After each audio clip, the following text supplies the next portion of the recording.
Hello दोस्तों, आप सबका फिर से एक बार स्वागत है आपके अपने परिवार एसी क्लासेस में। मैं जयेश चौधरी आपके लिए फिर से एक टॉपिक लेकर के आ गया हूं। आज हम डिस्कस करने वाले हैं हमारे संविधान की अनुसूचियों को। तो पहले अनुसूचियां क्या होती है और ये कितनी होती है और कैसे होती है, इसको उदाहरण से हम समझ लेते हैं। जैसे हमारे संविधान के अंदर कुछ हिस्सों में अनुसूचियां बनाई गई है, मतलब कुछ अनुसूचियां बनाई गई है। और ये अनुसूचियां कैसी है, ये बड़ी आसान भाषा में अगर आप समझेंगे तो राज्यों के नाम है हमारे पास में। अब राज्यों के नाम तो कंटिन्यूसली बदले जा सकते हैं, संख्या कम ज्यादा हो सकती है। तो हमारे संविधान के जिस हिस्से में इन राज्यों के नाम को लिखा जाता है, जिसमें हम बाद में फेरबदल कर सकते हैं, जैसे आज की तारीख में तेलंगाना एक राज्य है, राज्य लिख दिया। कल को अगर तेलंगाना एक केंद्र शासित प्रदेश बनता है तो हमने वहां से काट के उसी अनुसूची में नीचे लिख दिया कि ये अब यूटी हो गया, ये केंद्र शासित प्रदेश हो गया। इसी प्रकार से किसी का वेतन हो सकता है, जैसे आज राष्ट्रपति का वेतन 5 लाख रुपए, कल को महंगाई बढ़ने के कारण 6 लाख रुपए हो गया, तो उसके वेतन को लिख दिया कि भाई अब से राष्ट्रपति का वेतन 6 लाख रुपए हो गया। तो इस तरह के जो बदलाव करने वाले हिस्से होते हैं और जिसके बदलाव से संविधान में फर्क नहीं पड़ना चाहिए, क्योंकि वेतन बदलने का मतलब संविधान का कोई नियम तो नहीं बदल रहे हो आप, तो ऐसे हिस्सों को अनुसूचियां कहा जाता है, जिनमें वे चीजें लिखी जाती है जिनमें निरंतर बदलाव की आवश्यकता होती है। और उनके बदलाव को संविधान संशोधन भी हम नहीं कहते कि संविधान को बदला, ऐसा नहीं कहते। हमने उस नियम को नहीं बदला, ऐसा नहीं होता, लेकिन हमने उस चीज को बदल दिया। राज्य के नाम को बदल दिया, राज्य की संख्या को बदल दी, किसी के वेतन को बदल दिया, किसी की राज्यसभा की सीटों की संख्या को बदल दिया। इस प्रकार से 12 अलग अलग अनुसूचियां हैं, मतलब 12 अलग अलग क्षेत्र बने हुए हैं जिनमें हम चीजों को बदल सकते हैं, जिनमें नियम कानून हम लोग ऐड कर सकते हैं, हटा सकते हैं। तो ये 12 अनुसूचियां हमारे संविधान में होती है। हमारे संविधान में टोटल 22 भाग संख्या में, और गिनने जाओगे तो 25 भाग, टोटल 25 भाग ऐसे ले लेते हैं। 25 भाग और 12 अनुसूचियां मौजूद है। इन 25 भागों में पूरे 1 से लेकर के 395 आर्टिकल, जो कि अगर आप गिनने जाओगे तो 450 तक हो जाएंगे, ए बी सी ऐसे जुड़ करके। लेकिन अनुसूचियां क्या है, इन संविधान के इन 395 जो भाग है, इनसे पूरी अलग 8 अनुसूचियां थी जब हमारा ओरिजिनल संविधान बना, और जब आज की तारीख में हम देखते हैं तो ये 12 अलग भाग है, जो 12 अनुसूचियां। तो इन्हीं के बारे में आज हम चर्चा करने वाले हैं। चलिए देखते हैं। सबसे पहले तो ये वाला टॉपिक हमारा क्लियर हो जाना चाहिए कि जब 26 जनवरी 1950 को हमारा संविधान बना था, इस समय पे जब हमारा संविधान बना था, तो इस समय पे हमारे संविधान में मूल संविधान, जिसको हम कहते हैं फंडामेंटल कॉन्स्टिट्यूशन या बेसिक कॉन्स्टिट्यूशन, जो हमारा स्टार्टिंग का बना था, ओरिजिनल कॉन्स्टिट्यूशन, इसमें मूल संविधान में शॉर्टकट में लिख देते हैं संविधान। मूल संविधान में कितनी अनुसूचियां थी, तो टोटल 8 अनुसूचियां थी। और वर्तमान स्थिति में ये कितनी हो गई है, इसको भी इधर लिख लेते हैं। वर्तमान में ये कितनी हो गई, वर्तमान में टोटल ये हो गई है 12। तो हम इनको एक एक करके पूरी 12 की 12 पढ़ने की कोशिश करेंगे। चले शुरू करते हैं। सबसे पहली अनुसूची पे आते हैं। तो सबसे पहली अनुसूची कहती है हमारे को कि भारत के राज्यों के और केंद्र शासित प्रदेशों के नाम इसके अंदर लिखे जाएंगे। मतलब भारत राज्य क्षेत्र के अंतर्गत जितने भी राज्य है, भारत राज्य क्षेत्र के अंतर्गत जितने भी राज्य है एवं केंद्र शासित प्रदेश है, केंद्र शासित प्रदेश, इसको शॉर्टकट में यूटी भी लिख सकते हो आप, यूनियन टेरिटरी, केंद्र शासित प्रदेश, ये जितने भी हैं इनके नाम लिखे जाएंगे। अब उदाहरण से बात को समझिए। जैसे जम्मू कश्मीर अभी पहले राज्य हुआ करता था, अब उसको तोड़ करके लद्दाख और जम्मू कश्मीर 2 यूनियन टेरिटरी बना दिया। तो ये जो बदलाव हुआ होगा हमारे संविधान के इस हिस्से में जाकर के हमने लिखा होगा कि अब से जम्मू कश्मीर एक राज्य नहीं, केंद्र शासित प्रदेश है।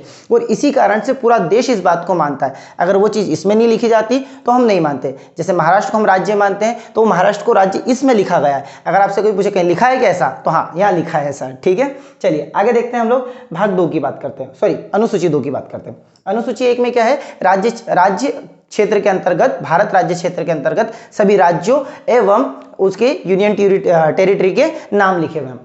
अगर अपन अनुसूची 2 की बात करते हैं, तो अनुसूची 2 के अंतर्गत लिखे जाते हैं वेतन, संवैधानिक पदों पर जो लोग मौजूद है। कहां पर, संवैधानिक पद। अब देखिए इसको अच्छे समझेंगे। संवैधानिक पदों पर मौजूद लोगों के, संवैधानिक पदों पर मौजूद लोगों के वेतन, इसका मतलब क्या हुआ, पहले एक एक करके समझते हैं। संवैधानिक पद का मतलब समझते हैं। जैसे राष्ट्रपति का पद है, तो राष्ट्रपति का पद आपने या मैंने तो बनाया नहीं है, हमारे देश के संविधान ने बनाया है, कि हमारे देश के संविधान में लिखा है कि हमारे देश की केंद्र सरकार में एक राष्ट्रपति होगा जो इस देश का सर्वोच्च नागरिक होगा।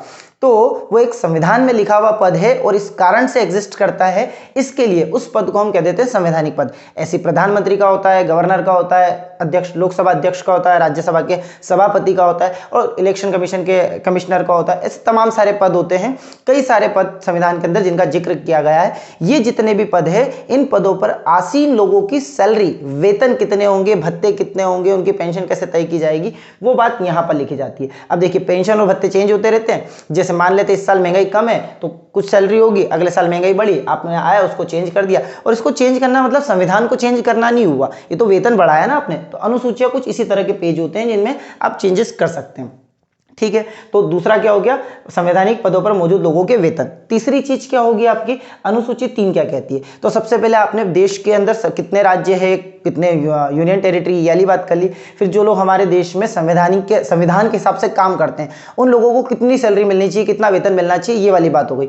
इसके बाद में आगे क्या बात होती है, इसके बाद में आगे ये बात होती है कि भैया जब वो संवैधानिक पदों पर आएंगे तो आते समय वो कसम लेते हैं, शपथ लेते हैं, शपथ एवं प्रतिज्ञा लेते हैं। तो जितने भी संवैधानिक पदों पर मौजूद लोग हैं उसकी शपथ एवं प्रतिज्ञा, उनकी शपथ एवं प्रतिज्ञा, शपथ एवं प्रतिज्ञा, संवैधानिक पदों पर मौजूद लोगों की शपथ एवं प्रतिज्ञा ये यहाँ पर लिखी होती है कि मैं भारत के संविधान को साक्षी मानकर वगैरह वगैरह वगैरह। आगे की जो भी शपथ होती है वो जो होती है वो कहाँ लिखी है, वो फॉर्मेट क्या है। कल को कुछ कसम खा लेंगे कि मैं तो भ्रष्टाचार करूंगा, भाई मेरी कसम खानी इच्छा है कुछ है, तो ऐसा नहीं होता। वो कसम क्या खानी है वो कसम भी पहले से लिखी होती है, वो शपथ भी पहले से लिखी होती है और उस शपथ को ही पढ़ा जाता है, उसी को ही दोहराया जाता है। और वो शपथ कहाँ लिखी होती है, यहाँ पर लिखी होती है। और अलग अलग पोस्ट के लिए शपथ अलग अलग हो सकती है। जैसे राष्ट्रपति को न्याय नहीं करना है तो न्याय करने की शपथ वो नहीं लेगा, लेकिन न्यायाधीश को न्याय करना है तो न्याय करने की शपथ वो लेगा।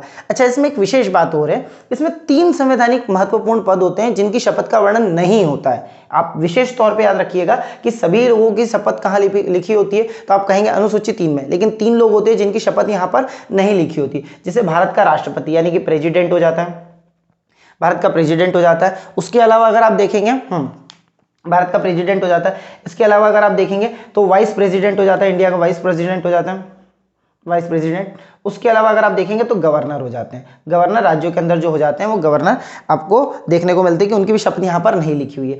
अगर आप प्रेसिडेंट की बात करते हैं तो प्रेसिडेंट की शपथ कहाँ पर लिखी होती है, आर्टिकल नंबर 60 में लिखी होती है। आर्टिकल नंबर 60 जो हम लोग अभी आगे की सीरीज में पढ़ेंगे कि कहाँ से कहाँ तक आर्टिकल कैसे होते हैं, इसके बाद से आपके आर्टिकल की सीरीज शुरू हो जाएगी तो उसमें आपको आगे मिलेगा। तो आर्टिकल नंबर 60 में राष्ट्रपति की शपथ लिखी होती है। और राष्ट्रपति को शपथ कौन दिलाता है, तो राष्ट्रपति को शपथ भारत के मुख्य न्यायाधीश दिलाते हैं। मतलब भारत के सुप्रीम कोर्ट के अंदर जो सबसे बड़े वाले जज है वो साहब भारत के मुख्य न्यायाधीश कहलाते हैं, तो वो भारत के राष्ट्रपति को शपथ दिलाते हैं। उनको चीफ जस्टिस ऑफ इंडिया कहते हैं। Chief justice of India president को शपथ दिलाते हैं। प्रेसिडेंट की शपथ का जो भी फॉर्मेट है वो कहाँ पर लिखा हुआ है, तो आर्टिकल नंबर 60 में लिखा हुआ है, 60 में लिखा हुआ है।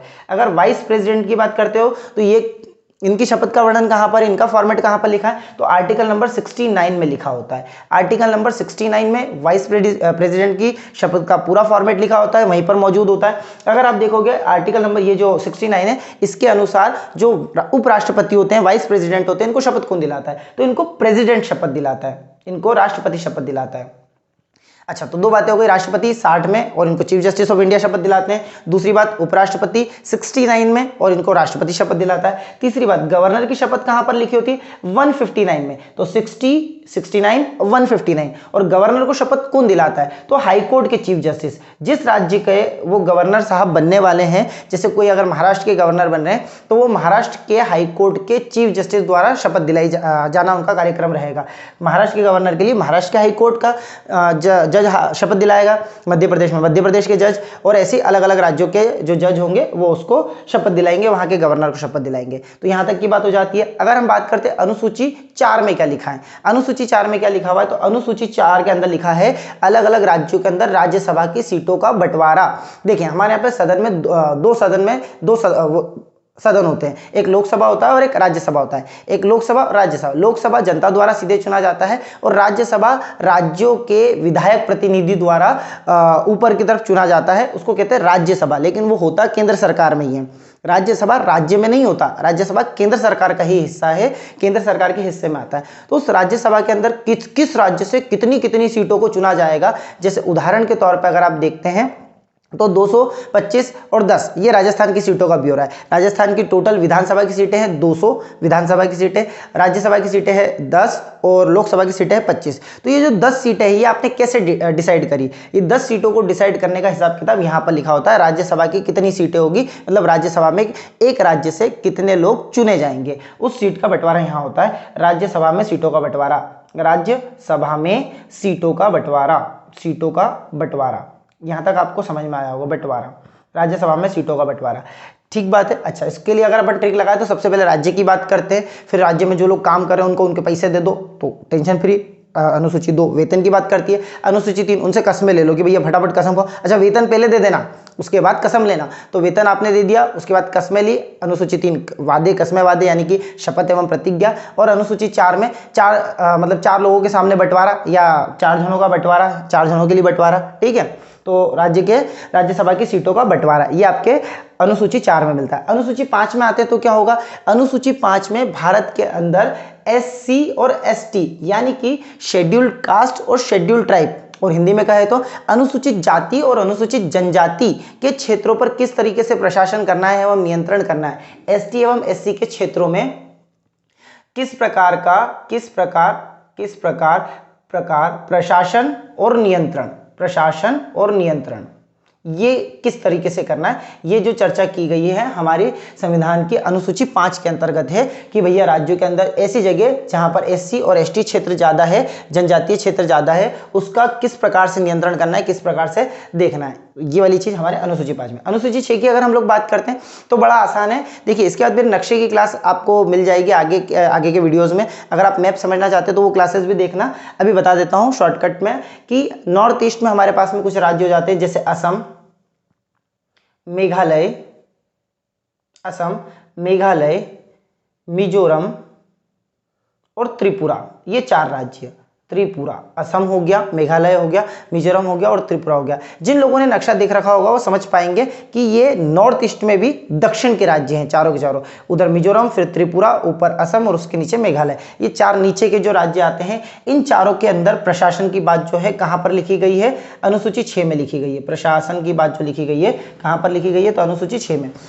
उसके बाद में अनुसूची 7 की बात करते हैं तो 7 हम लोगों की शक्तियां सब साथ साथ है, सभी भगवानों की शक्तियां साथ साथ है, सभी देवताओं की शक्तियां साथ साथ है। तो भारत के अंदर शक्तियों का बंटवारा, भारत के संविधान में शक्तियों का बंटवारा, इस बात को समझने की ज्यादा जरूरत है। जरा देखते हैं कैसे। शक्ति का बंटवारा। अच्छा, ये शक्ति का बंटवारा लिखा आ सकता है। और शक्ति का बंटवारा मतलब क्या है? देखिए, केंद्र सरकार के पास में अपनी अलग शक्तियां होती है, वो कुछ अलग काम कर सकती है। राज्य सरकार के पास में अपनी अलग कुछ शक्तियां होती है कि कुछ काम राज्य सरकार ही कर सकती है, केंद्र सरकार नहीं कर सकती है।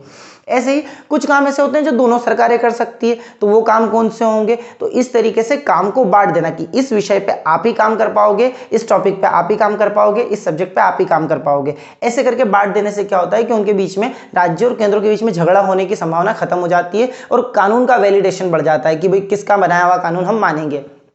तो शक्तियों का एकदम बराबर से बंटवारा किया गया है अनुसूची 7 में। और ये जो शक्तियों का बंटवारा है इसको 3 हिस्सों में करते हैं हम लोग। संघ सूची यानी कि संघ की शक्तियां लिखी जाती है, और संघ मतलब होता है केंद्र। अगर आपने मेरी पिछली वीडियो देखी होगी तो उसमें मैंने बताया था संघ मतलब होता है केंद्र। और उसके अलावा अगर आप देखते हो तो राज्य सूची, स्टेट लिस्ट होती है, यानी कि जो प्रदेश है उनकी गवर्नमेंट की शक्तियां।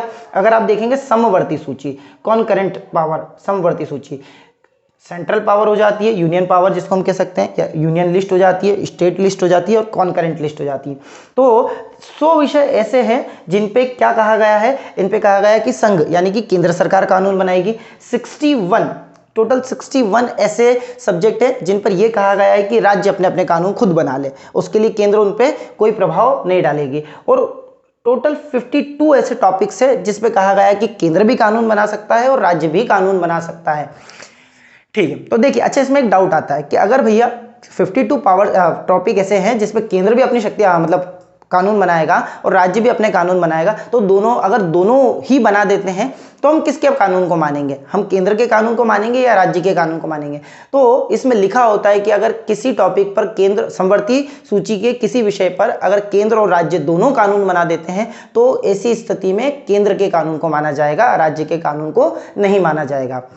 ठीक है, ये वाला पॉइंट आपको क्लियर हो गया होगा। उसके अलावा एक बात और पूछी जाती है कि ये समवर्ती सूची हमने कहां से ली? तो समवर्ती सूची का आइडिया ये है ना, हमने ऑस्ट्रेलिया से लिया है। भाई शक्तियों का बंटवारा तो ठीक है, बहुत जगहों पर है, अमेरिका में है, कनाडा में है माफ करना, अमेरिका में है, कनाडा में, वहां पर भी राज्य की अपनी अलग शक्तियां है, केंद्र की अपनी अलग शक्तियां है, लेकिन वहां समवर्ती सूची का कॉन्सेप्ट नहीं है। कनाडा के अंदर, ऑस्ट्रेलिया के अंदर केंद्र की अपनी शक्तियां है, राज्य की अपनी शक्तियां है, और कुछ कॉन्करेंट शक्तियां भी है जो हमने वहां से ये लिया है। तो आपको ये समझ में आ गया कि समवर्ती सूची का हमने जो टॉपिक उठाया है ये कहां से लिया है, ये ऑस्ट्रेलिया से लिया गया है। तो शक्तियों का बंटवारा एक बार हम रिवाइज कर लेते हैं। एक नंबर पे हम लोगों ने कहा कि भैया देश के अंदर कौन कौन से क्षेत्र होंगे, तो राज्यों के नाम, यूनियन टेरिटरी के नाम। दूसरे पे उनको वेतन दे दो, छुट्टी करो उनकी फटाफट से, तो आपने कहा वेतन दे दिया। तीसरे पे आपने कहा कि भी इनसे कसमें वादे भी ले लो, तो तीसरे पे कसम ले ली, 1 2 3। फिर 4 जनों के सामने बंटवारा, राज्यसभा की सीटों का बंटवारा कर दिया। 5 और 6 इसमें देखिएगा आपको तो प्रशासन की जानकारी, 5 में आपको ST SC का प्रशासन और 6 में आपको 4 राज्य असम, मेघालय, मिजोरम, त्रिपुरा, इन 4 राज्यों के प्रशासन की जानकारी मिलेगी।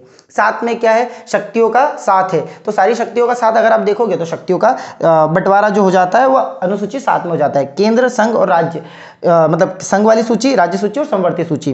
100 विषय, 61 विषय, 52 विषय। समवर्ती सूची कहां से ली, ऑस्ट्रेलिया से लिए। अब आते हैं अनुसूची 8 में। अच्छा, ये बहुत विवादित भी रहती है, बहुत ज्यादा चर्चा में भी रहती है, और सबसे ज्यादा यही लोगों को पता भी होती है। सामान्य जनमानस को जो तैयारी कर रहे हैं उन्हें तो सभी पता होती है, या जो पढ़ते लिखते रहते हैं उन्हें तो सभी पता रहती है। सामान्य जनमानस में ये अनुसूची चर्चा में रहती है। ये है आपकी क्या, भारतीय संविधान में सम्मिलित भाषाओं की अनुसूची। भाषाओं की मतलब इसके अंतर्गत हमारे संविधान में कितनी भाषाएं सम्मिलित की गई है, वो जितनी भी भाषाएं सम्मिलित की जाती है उसको यहाँ पर लिखा जाता है। और यहाँ पर वर्तमान में टोटल 22 भाषाएं सम्मिलित की गई है, 22 भाषाएं मौजूद है। तो सवाल एक आता है कि अगर आज यहाँ 22 भाषा है तो क्या ये शुरू से 22 भाषाएं आज की तारीख में यहाँ पर मौजूद है, या फिर इनमें कोई फेरबदल हुआ है, एक बात। दूसरी बात, अगर फेरबदल हुआ है तो कौन कौन सी भाषाओं में हुआ है बताइए। तो देखिए, मूल संविधान में केवल 14 भाषाएं थी। मूल संविधान मतलब 26 जनवरी 1950 को जो संविधान बना उसके अंदर केवल 14 भाषाएं थी। फिर उसके बाद में आपकी एक भाषा जुड़ती है, इसमें तीन बार भाषा जुड़ी। 21वें कॉन्स्टिट्यूशनल अमेंडमेंट एक्ट से जुड़ी है, उसके बाद में 71वें कॉन्स्टिट्यूशनल अमेंडमेंट एक्ट से जुड़ी है, और उसके बाद में 92वें कॉन्स्टिट्यूशनल अमेंडमेंट एक्ट से भाषाएं जुड़ी है। अगर आप इसको समझना चाहते हैं तो देखिए, 21वां संविधान संशोधन जो होता है ये वाला आपका 1971 में हो जाता है, और जो 71वां हो जाएगा, देखिए इसको 21वां 71 में हो जाएगा, और 1971वां जो है ये 92 में हो जाएगा। इसका नंबर इधर, इसका नंबर इधर, इस तरीके से आप उसको याद रख सकते हैं। 21वां 71 में, और 71वां 92 में, और 92वां संविधान संशोधन 2003 में। ऐसे करके आपके पास में टोटल 3 संशोधन होते हैं, और ये 14 के बाद आगे इसमें एक भाषा जुड़ती है आपकी सिंधी। सबसे पहले कौन सी भाषा जुड़ती है, और ये 15वें नंबर की भाषा बन जाती है। तो 22 भाषाओं में 14 नंबर की भाषा है, तो 14 तक की भाषा ओरिजिनल में शामिल थी। उसके बाद में 21वें संविधान संशोधन से 1971 में एक और भाषा जोड़ी जो कि 15वीं भाषा सिंधी थी। फिर उसके बाद में आपने यहाँ पर जोड़ी 71वें संविधान संशोधन से 1992 में भाषा जोड़ी 1992 के अंतर्गत। इसमें 3 भाषाएं जोड़ी गई, और 3 भाषा हो जाती है आपकी नेपाली शॉर्टकट में लिख रहा हूँ, आप पूरा लिख लीजिएगा, नेपाली, मणिपुरी और कोंकणी। नेपाली, मणिपुरी और कोंकणी, नेपाली, मणिपुरी और कोंकणी, नेपाली, मणिपुरी और कोंकणी, ये 3। इसको आप है ना कैसे याद रख सकते हैं, नमक की मदद से याद रख सकते हैं। नमक से आप मतलब 71वें संविधान संशोधन से हमने क्या ऐड किया, नमक ऐड किया, नेपाली, मणिपुरी और कोंकणी। उसी तरीके से मुझे भी याद है, आप भी याद रख सकते हैं। आगे देखते हैं, इसके अलावा अगर आप देखते हैं 92वां संविधान संशोधन, तो इसमें 4 भाषाएं जोड़ी गई। इसमें आप अगर देखोगे तो बोडो, नाम लिखते रहिएगा आप लोग, बोडो, डोंगरी, बोडो, BODO, बोडो, डोंगरी, मैथिली और संथाली मैं लिख देता हूं, बोडो, डोंगरी, मैथिली, संथाली। आप इसके लिए अगर ट्रिक चाहते हैं तो इसको कैसे याद रख सकते हैं, महेंद्र सिंह धोनी का बल्ला, MS धोनी है ना, महेंद्र सिंह धोनी का बल्ला। तो देखिए, मैथिली, संथाली, डोंगरी और बोडो, महेंद्र सिंह धोनी का बल्ला, मैथिली, संथाली, डोंगरी, बोडो। इस तरीके से भी आप याद रख सकते हैं। ट्रिक से याद रखिए, ट्रिक से याद रही है, ऐसे याद हो जाती है, ऐसे याद कीजिए जैसे आपको कंफर्टेबल हो। उसके अलावा अगर आप देखेंगे भाषाओं का सीन खत्म हो जाता है, नवी अनुसूची आती है। अब ये नवी अनुसूची आपने स्टार्टिंग में बताया कि 26 जनवरी 1950 को मूल संविधान जब बना, इसमें केवल 8 अनुसूचियां थी। तो ये जो नवी अनुसूची है डेफिनेटली बाद में आई होगी। तो सवाल आता है पहले तो कौन से संविधान संशोधन से आई है और कब आई है। तो ये हमारे संविधान का सबसे पहला संशोधन था, फर्स्ट कॉन्स्टिट्यूशनल अमेंडमेंट एक्ट, सबसे पहला संविधान संशोधन, जो कि 1951 में ही हो गया। 1950 में संविधान बना और 1951 में। ये क्वेश्चन मेरे किसी एक एग्जाम में भी आया था कि हमारे देश का पहला संविधान संशोधन कब हुआ। तो 1951 में हमारे संविधान का पहला संविधान संशोधन हुआ था। इसके अंतर्गत क्या किया गया, तो इसके अंतर्गत आपकी भूमि सुधार के टॉपिक जोड़े गए थे, भूमि सुधार के, या फिर आप ऐसे कह सकते हो न्यायिक समीक्षा के विषय को, ऐसे विषय जिनकी न्यायिक समीक्षा संभव नहीं है। न्यायिक समीक्षा देखिए समझाते हैं कैसे।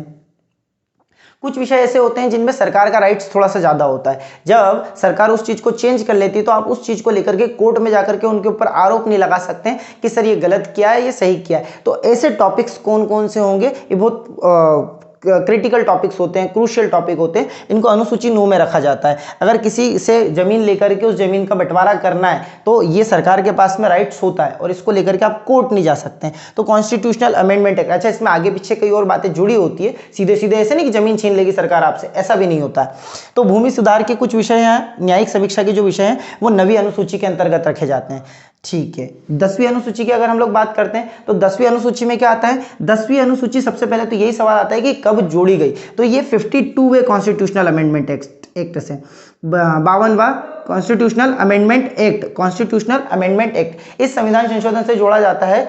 अगर आप देखेंगे तो 52वां संविधान संशोधन जो होता है ये कब होगा आपका 1985 के अंतर्गत होगा, 1985 के अंतर्गत हो जाएगा। 1985 में आपका 52वां संविधान संशोधन हो गया और इसके अंतर्गत क्या विषय शामिल किया गया था, दल बदल की नीति को शामिल किया गया। दल बदल की नीति को शामिल किया गया, दल बदल की नीति को इसमें शामिल किया। दल बदल की नीति समझा देता हूं आपको क्या होता है। देखिए क्या होता है कि कई सारी पार्टियां होती है। अब कई सारी पार्टियां होने की वजह से होता यह है कि कुछ लोग ऐसा होता है कि पैसों के लिए या किसी और लालच में एक पार्टी से वोट लेते हैं, एक पार्टी में रहकर के जनता से वोट ले लेते हैं और उस वोट को प्राप्त करने के बाद अपनी पार्टी बदल देते हैं। तो वो जो बहुमत है उनका वो दूसरी पार्टी को चले जाता है। तो इससे जनता के साथ में तो गलत बात हो गई ना, धोखा हो गया। किस प्रकार से कि आपने जनता से वोट लिया एक्स पार्टी के नाम पर कि मैं एक्स पार्टी में कैंडिडेट हूं और मुझे आप वोट दीजिए, और आपने वाई पार्टी में आपने शिफ्ट कर लिया तो आप अल्टीमेटली वाई पार्टी को जिता देते हैं। तो जनता चाहती तो सीधे वाई पार्टी को जिता देती, वो एक्स पार्टी के लिए आपको वोट क्यों देती।